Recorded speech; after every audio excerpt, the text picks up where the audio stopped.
Well, Jules is the name of the next person asking this question. I know Jules squared. Yeah. I love it. He says, "Hi, Dr. Steve. I'm here because I think like Jordan Peterson, my degree. I'm conservative with a high IQ, but dumb as a rock when dealing with my sister, who thinks Biden is so great and Trump should be in jail. Not the humanist I am. How do you handle a person like that? My military son uses stats. I'd rather use a psychological approach." Also, make sure to show some love to our sponsors, and those are the amazing patriots over at Goldco, who are here to help protect your financial freedom. Now, you may have heard about President Trump issuing a very dire warning about America and the very thing we depend on to live, and that's the U.S. dollar. If Trump's warning comes true, this could be bigger than losing any war.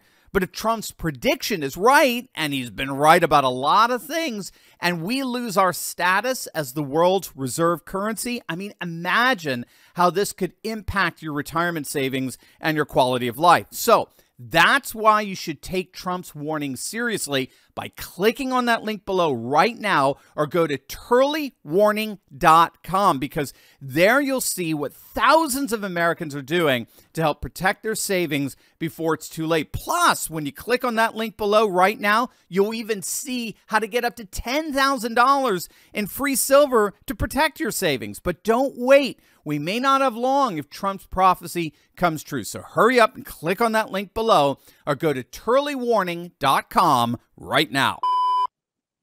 It's a great question, because I face it too in my wider family circles.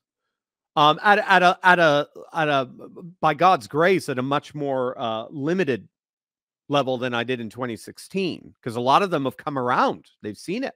So it's stunning. My sister, both my sisters actually. My brother-in-law, who was apathetic towards politics back in 2016, he's a police officer. Ever since summer 2020, he became MAGA, fully MAGA. His sons, my nephews, my aunts, uncles, they're all going MAGA. It's stunning. I'm just sitting there going, and I didn't even have to do much. And maybe that's the key. So, you know, my opinion on this is, it's better to have the relationship than to be right. And this is hard. I'm preaching to myself first and foremost here, not you, Julius. I think, but I am convinced. I mean, I've been talking this way for years, but I'm more and more, the older I get, the more and more I'm convinced that the person I'm talking to in my family needs to know that I value my relationship with him or her more than showing him or her I'm right. That's huge. You've kind of got to surrender. I don't know if this is the answer you want to hear from Pierre. You know, you want a Jungian response. And again, I think you can do that. But the first thing is that they have to unreservedly recognize from you that you value the relationship more than you value yourself being right. And if they see that, that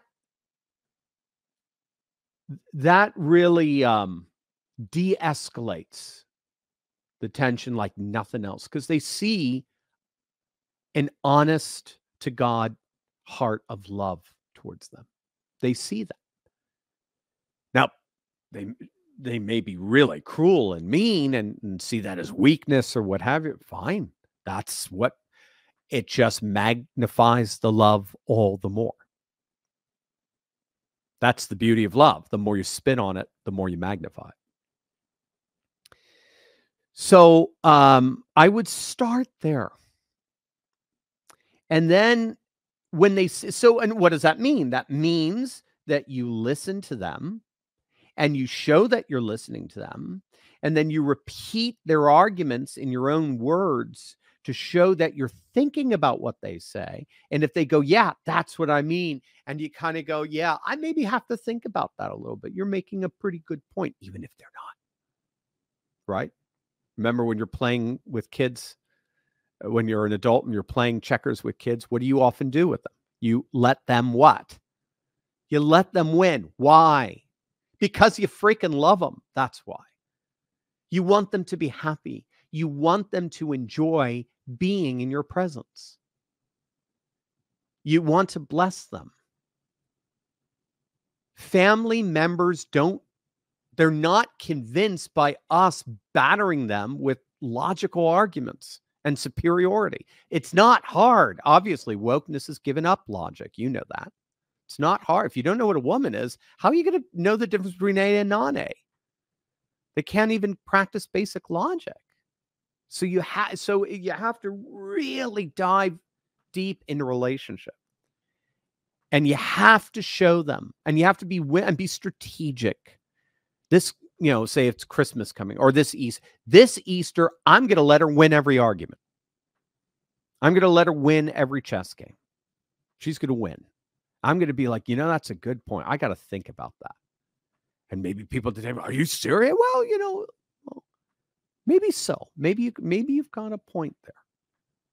But you could even say it out loud. You could say, but I would rather that our relationship be strong than either one of us is being right. So I'm going to consider what you just said. Now you can come back the next time, and if the topic came up, then you could start getting into it a little bit and see if it's reciprocated. It may not be, but maybe at some point she might say, you have a point. I have to think about it. And maybe she might really mean it. It happened in my family with my youngest sister.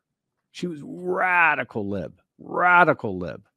And I originally started being the idiot that I am. I originally started going, oh, I'll just argue her out of that. Yeah, right. That always worked. Right. My superior, logic, reasoning skills, and rhetoric will convince her. Yeah, right. Life isn't just rhetoric and reason, is it? It's very complex relationships, which Peterson would know. I think you double down on the relationship, seed the need to be right, and then just engage in conversation. And if you like Peterson, if you like Jungian analysis, start to share with her that. I don't know if she's spiritual. A lot of people are spiritual without being religious, right? They believe without belonging. That's the idea. But, you could say something like, I don't think it's Trump per se. And this is something I do a lot. I'm writing a book on precisely this thing right now. You're the first to hear that, by the way. I don't think it's Trump per se. I'm not interested. I could care actually less about Trump. It's these wider, when you read, just go to Google and you just read, and I'm talking what Newsweek is talking about, New York Times, Washington Post, you can read them, you can stick solely with them. They're all pointing to, eventually they get to, they're pointing to dynamics, these kind of social, cultural, political dynamics that are so much bigger than Trump, that are happening all over the world, that Trump just, for whatever reason, let's just say he was lucky, he just seems to be uniquely tapping into. And that kind of explains why he keeps coming back. It's why he keeps getting stronger, because those dynamics are getting stronger. It's not him per se. You can hold everything distasteful about him as you want. I'll grant it all to you. That's the individualist interpretation of him. But a holist interpretation how a person embodies wider sociocultural trends and currents,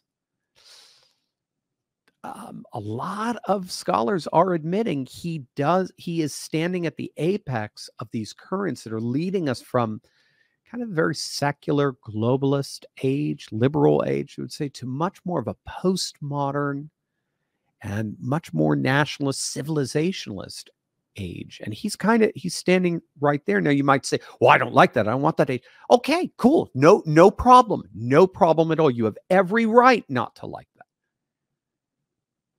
But I'm not arguing so much prescriptively. I'm not saying it ought to be that way, that we're moving from one age, more liberal age, to more conservative age.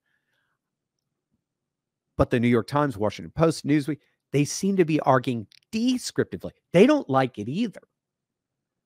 But they are describing a process that's happening whether we like it or not. And I'm just really trying to understand that process. I really am. I got to be honest, I'm kind of attracted to it. Maybe I shouldn't be. Maybe you're right. But in the end, it's happening regardless of our personal subjective sentiments.